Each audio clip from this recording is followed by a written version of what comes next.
So on Saturday, March 21st at 4 p.m., I'm going to do our open house training session of our new book. So I'm going to let you come check it out. Here's our new book. It's about 40 pages long. The first chapter is prefabricated chimneys, and then masonry chimneys and chimney draft, creosote, leaking chimneys, building codes, 12-step sales process, dryer vent cleaning, equipment, masonry, building a masonry chimney, and we're going to have another chapter called fireplace. It's details. So chapter 1 is prefabricated chimney. We have diagrams. We talk about prefabricated chimneys, what they are. We go through and tell you all about prefabricated chimneys. It's about how the framing works and so forth. And we talk about chimney shrouds, how they're bad, the 3-2-10 rule. We talk about trees and if they're near chimneys. It's a talk about chimney caps and chase covers and how if they rust that they have problems. It's internal framing, and we talk about it's a brick prefabricated chimneys and how bad they are, especially if they don't have weep holes, and how they leak and they can cause things. Talk about vinyl sided prefabricated chimneys. We go through and tell more about it, how it's air input, combustion air intake. It's a prefabricated chimney fireplaces and masonry doors on prefabricated chimneys, how that's not good.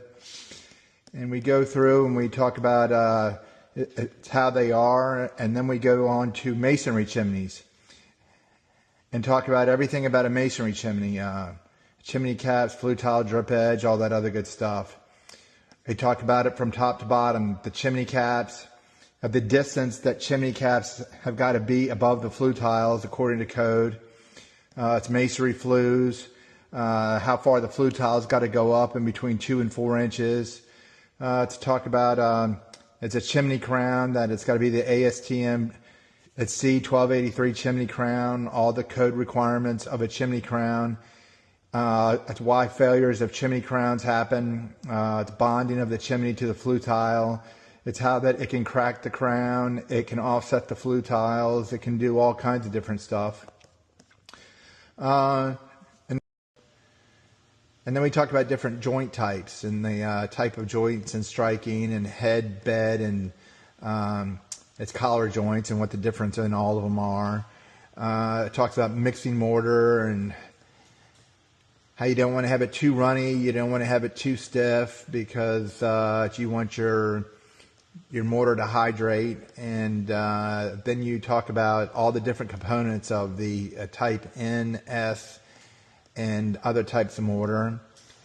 And then I teach how to build a masonry chimney, from scratch. And we built these ourselves. It's a foundation to laying the hearth and hearth extension and the supports to it's laying the firebox and the firebox walls and the damper and what type of dampers there are, and it's air intakes are important.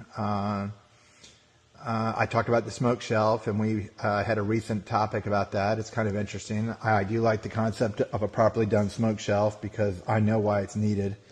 And then it's how thick and how you build a fireplace smoke chamber, and how that it's got to be angled perfectly going up the chimney. And if it is properly it's angled up, it will have it's a perfect set, and then you will set your flue tile on top of that perfect smoke chamber, and then you're going to wrap the flue tile using insulation halfway through, and you're going to start building that up. And as you build that up, you're going to put refractory mortar on there, make sure that it is smooth on the inside and even on the outside, because it helps to keep it locked in place and bonded. And then you're going to wrap your insulation around it so it keeps it hot, always keeps your flue hot, and that's good.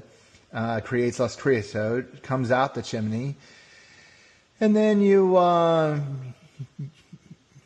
build it wrap it. If you want to put a, instead of a concrete crown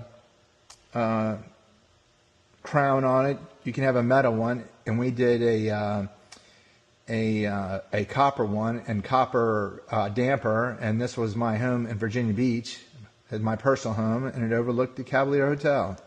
It's pretty neat. Here's how it looked after it was done.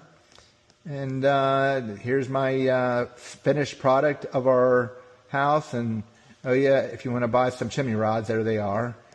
And then I'm going to add one more chapter on how fireplaces draft, and especially with a damper. I had this guy Francis. He was telling me about it, and I think it's pretty neat. I think that